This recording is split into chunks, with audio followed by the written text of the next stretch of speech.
السلام علیکم، welcome to my channel. چلتے ہیں اسٹوری کی طرف۔ اسٹوری کا نام ہے سندر سپنا ٹوٹ گیا اور اس کی رائٹر ہے عروسہ عالم۔ اسٹوری شروع کرتے ہیں۔ رقیہ خالہ نے مجھے کیا سمجھ رکھا ہے؟ میں ان کے بیٹے کے ساتھ شادی کروں گی؟ لاریب خالہ کے آنے پر بلبلا رہی تھی۔ تم ایسی کیا چیز ہو کہ لوگ تمہیں سمجھنے کے بعد تمہارا رشتہ لے کر آئیں گے؟ بھابھی کی بات نے تو گویا سے چنگاری بنا دیا۔ آپ کہنا کیا چاہ رہی ہیں بھابھی؟ میں ماسٹرز ان انگلش ایک معمولی کلرک سے شادی کر لوں گی؟ دیکھو رقیہ خالہ تمہارے حساب سے ہی تمہارا رشتہ لے کر آئی ہیں۔ ماسٹرز انگلش کرنے سے تمہارے گھریلو اسٹینڈرڈ اور اسٹیٹس پر کوئی فرق نہیں پڑا ہے اور نہ پڑے گا۔ بھابھی نے بھی اس جلتی چنگاری پہ تھوڑا تیل اور چھڑک دیا، جبکہ زیب اور اماں خاموشی سے دونوں کی گفتگو سن رہی تھی۔ میری اپنی ایک ویلیو ہے۔ میں ایک اچھے پرائیویٹ اسکول میں انگلش کی ٹیچر ہوں، اس نے جتایا۔ ہاں ٹیچر ہو، کسی اچھے پرائیویٹ اسکول کی مالک نہیں ہوں، وہ بھی ہو جاؤں گی، اس نے چل کر بھابھی کو چلانے کی کوشش کی۔ ہاں جب ایسا ہوگا، اس وقت تم اپنی نصف سینچری مکمل کر چکی ہوگی۔ کیوں تم بلا وجہ کی بحث کیے جا رہی ہو؟ بھاوش ٹھیک ہی تو کہہ رہی ہے۔ معمولی علاقے کے اس چھوٹے سے گھر میں کون گلفام آئے گا تمہارے لیے؟ اماں بھی اس کی باتوں سے عاجز آ کر بولی، 28 ہی ہو گئی ہو تم، اتنی عمر تک جتنے بھی رشتے آئے ہیں وہ سب ایسے ہی ہیں۔ 3 سال پہلے تم نے مرزا صاحب کے کلرک بیٹے کو منع کیا تھا، آج وہ ترقی ہو کر افسر بن گیا اور تم اب بھی تک ماسٹرنی کی ماسٹرنی ہو۔ اس کی بیوی عیش کر رہی ہے۔ 5 برس ہو گئے تمہیں یہ انگریزی کی ہنڈیاں پکاتے ہوئے، کب تک انتظار کرو گی؟ جب تک میری پسند اور میرے معیار کا رشتہ نہیں آئے گا انکار کرتی رہوں گی۔ ہم جیسے لوگوں کے گھروں میں ایسے ہی رشتے آتے ہیں، لڑکیاں چاہے ڈاکٹر انجینئر کچھ بھی بن جائیں۔ اماں کے اس قدر سچ بولنے پر اس کا منہ ٹیڑھا ہو گیا۔ اپنے سامنے والے سکیر الدین درزی کو دیکھ لو۔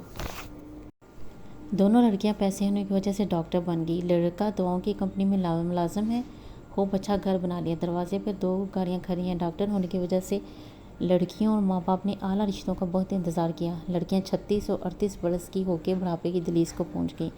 اب تو رشتوں کے دروازے بند ہونے کو تھے، پھر انہوں نے گھبرا کے اپنے ہی جیسے خاندانوں میں بیٹیاں بیاہ دیں۔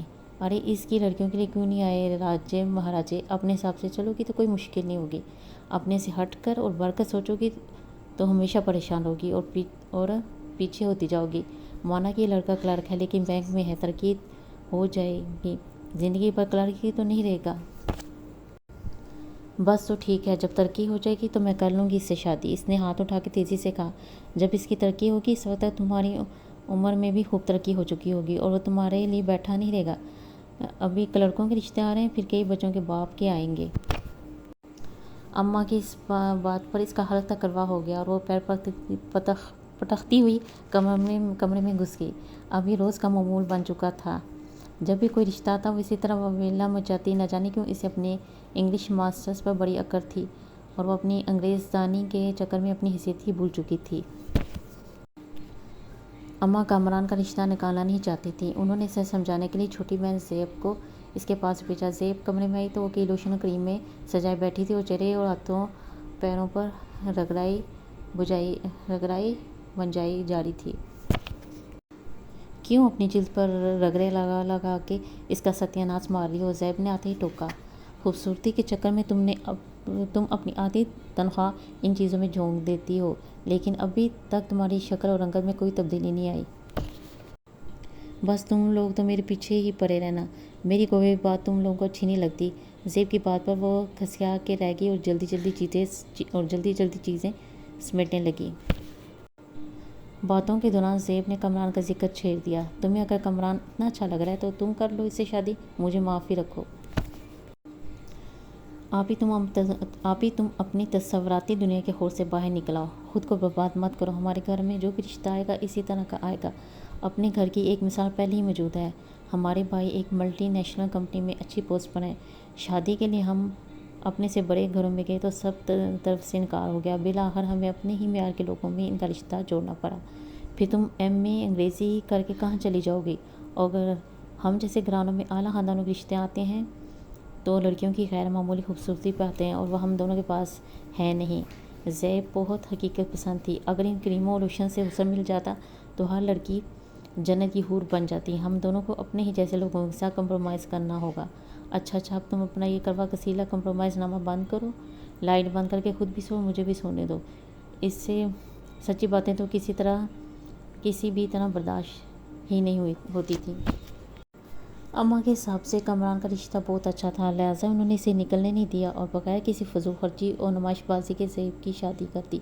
متوسط طبقے سے لڑائی کے رشتے آتے رہے اور وہ انکار کرتی رہی۔ اس دوران اماں چل بسیں۔ بھابھی کے تانے تشنے کچھ اور بڑھ گئے۔ باتیں تو ان کی بالکل صحیح ہوتی تھیں، لیکن اسے تانا محسوس ہوتی تھی۔ بھیا بھی سمجھا بجھا کر خاموش ہو چکے تھے۔ اماں سے وہ کچھ لڑ جھگڑ لیتی تھی، اب تو وہ بھی نہ رہیں۔ بس اسکول سے آتی، کچھ گھر کا کام کرتی اور کتابوں کاپیوں کے ہمراہ کمرے میں بند ہو جاتی۔ وقت گزرتا رہا۔ زیب کی شادی کو 8 سال کا عرصہ بیت گیا۔ اس کے 3 بچے ہو چکے تھے۔ 2 سال پہلے اس کے میاں کا سعودی عرب ٹرانسفر ہو گیا تھا۔ دونوں میاں بیوی نے حج کی سعادت بھی حاصل کر لی تھی۔ زیب اپنے گھر میں بہت خوش تھی۔ سب کے لیے ڈھیروں تحائف سمیت آج کل آئی ہوئی تھی۔ ان 8 سالوں میں زیب بہت خوبصورت ہو گئی تھی۔ شادی سے پہلے والی اس کی معمولی شکل نہ جانے کہاں چلی گئی تھی، جبکہ وہ کچھ اور کم شکل ہو گئی تھی۔ بڑھتی عمر اور ہر روز پارلر کے پھیروں نے اس کے چہرے کو بالکل بے رونق کر دیا تھا۔ بڑھتی عمر کے خوف نے اس کی شکل کو کچھ اور معمولی بنا دیا تھا۔ تم نے دیکھا زیب کتنی خوش ہے اپنے گھر میں؟ یہ تمہارا ہی ٹھکرایا ہوا لڑکا ہے جس کے ساتھ آج وہ خوشگوار زندگی گزار رہی ہے۔ اس کے دل میں ایسی ٹیس اٹھی کہ اس نے جلدی سے ہاتھ رکھ لیا۔ زیب کا ایک کہکہ اس کے دل پہ دھموکے لگا رہا تھا۔ اماں نے صحیح کہا تھا کہ کامران کی ترقی ہو جائے گی، لیکن تم ہمیشہ ماسٹرنی رہو گی۔ بڑا گھر، اعلیٰ تعلیم یافتہ، ہینڈسم سیلری، شاندار پوسٹ والا خوبصورت لڑکا ہوں، 5 چیزوں میں سے ایک بھی چیز ہاتھ نہ آئی۔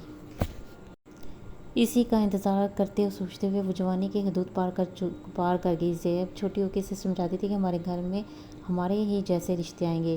آئیڈیل کے بارے میں ہم سوچ سکتے ہیں، اسے پا نہیں سکتے ہیں۔ اب بھی وہ اسی طرح اپنی آدھی تنخواہ خود کو خوبصورت بنانے پہ لگا رہی تھی۔ مہینے میں پارلر کا ایک چکر لازمی تھا۔ مختلف چیزوں کے استعمال سے ہاتھ، پیر اور چہرے کا ستیہ ناش ہو چکا تھا۔ نہ رنگ گورا ہوا، نہ چہرے کے خد و خال میں کوئی تبدیلی آئی۔ بجھے دل نے اور چہرے کو بجھا دیا تھا۔ بھابھی اور زیب کبھی پارلر نہیں جاتی تھی، بلکہ بھابھی تو کبھی صابن سے بھی منہ نہیں دھوتی تھی، صرف سردیوں میں صبح شام کریم لگا لیتی تھی۔